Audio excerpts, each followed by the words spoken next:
He's going to interview from behind the camera. That would be me. And you get to see Now you can get to know me. hard work. You're a mess, yo. I'm like Kevin Hart, just behind the camera. Right. Y'all ready? Ready. Okay, so I'm trying to hold my composure from behind the camera because it's very rare that you find two women who are so involved in stand-up comedy. We have Miss Sabrina Lott and the godmother of comedy, Miss Tina Graham.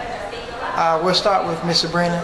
Tell the people who you are and what you do. Well, first of all, I wouldn't be able to sit here if it wasn't for women like Tina Graham. So let's get that started first. So, like her story, I went to school to be a physician.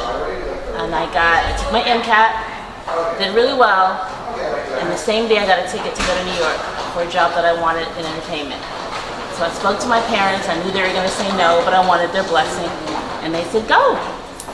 I said, wow, okay. They said, you have the perfect fallback plan. Go to medical school. I said, okay. They said, go there, give it your all, and make it work. And so I did. Before I left to go to New York, I wanted to write. That's my passion. That's what I'm doing now, is finding projects to write. And I met Rushion McDonald, who opened up Hip Hop Comedy Stop. Hip Hop Comedy Stop is a premier urban club. He partnered with J. Anthony Brown and Steve Harvey. So I was helping him promote the club. I would interview all the comedians, and I just fell in love with comedy. I fell in love with Rushion because he became one of my uncles, one of my big brothers. And through him and Steve, I got the good music, because I didn't know the higher players and all that, but I would sit in their sets, I'd get all the great music, and then I'd get the comedy with Uncle Bernie. He truly became my Uncle Bernie, and I miss him tremendously. I went on tour with him for a couple of dates with Jamie Foxx, and that is where I also met the legendary Paul Mooney. Paul Mooney's always special to me because I was 20-something, and I was a female, and Rushion was doing his deals in LA. I think they had just done the deal for Steve to do Boys Are Back, or Back to the Boys, or something with Nickelodeon. And he said, we gotta go, and I need you to pick up Paul Mooney, take him on his radio runs, do not let him say the N-word, and come back and do the show. And I was like, huh? He said, yes, he said, I'm counting on you. So I got in the limo, I think my first time in the limo, and I fell in love with Paul Mooney. He told me all these stories about Richard Pryor and writing and Michael Jackson and all of that, and I fell in love with him. And we got to the radio station, and I was able to say, now you cannot say the N-word. And he went on the radio and he said, I've been told I cannot say the N-word, but he didn't say it, so I did my job. Then I got back, and Rushion and them were leaving, and I was like, where are you going? You have to run the show. You have to make sure everything is taken care of. And I freaked out. I was so precious. I didn't want to make a mistake because I didn't want Rushion to be upset. And thank God I made it through. But he has been my mentor. He has been my eagle. He has been my support.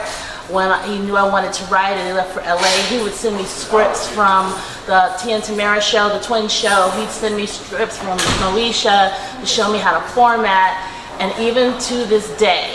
So, a little bit even more so, I met up with J. Anthony Brown on a whim, because I was working with my other musical brother, Christopher Williams. He was going to do the Tom Joyner Morning Show cruise, but one of the first things he did for promotion was to work J. Anthony Brown's club in LA.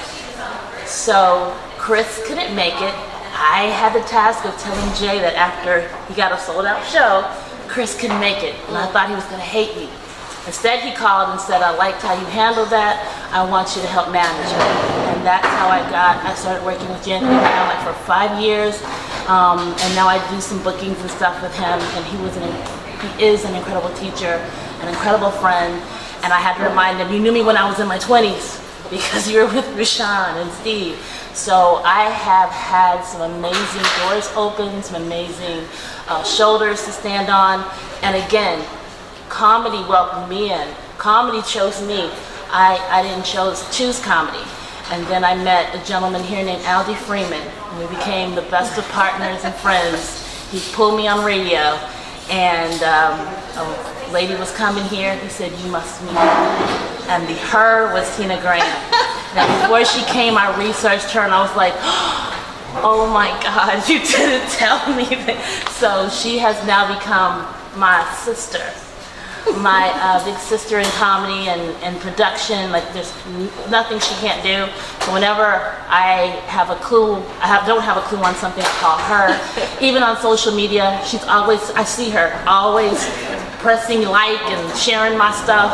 And so now I'm here doing my passion project, comedy. It's about female comedians, and I have an amazing cast. Cadillac Lily, Amber Neal, Tressa Ellaby, Jennifer Germany, and Keisha Hunt.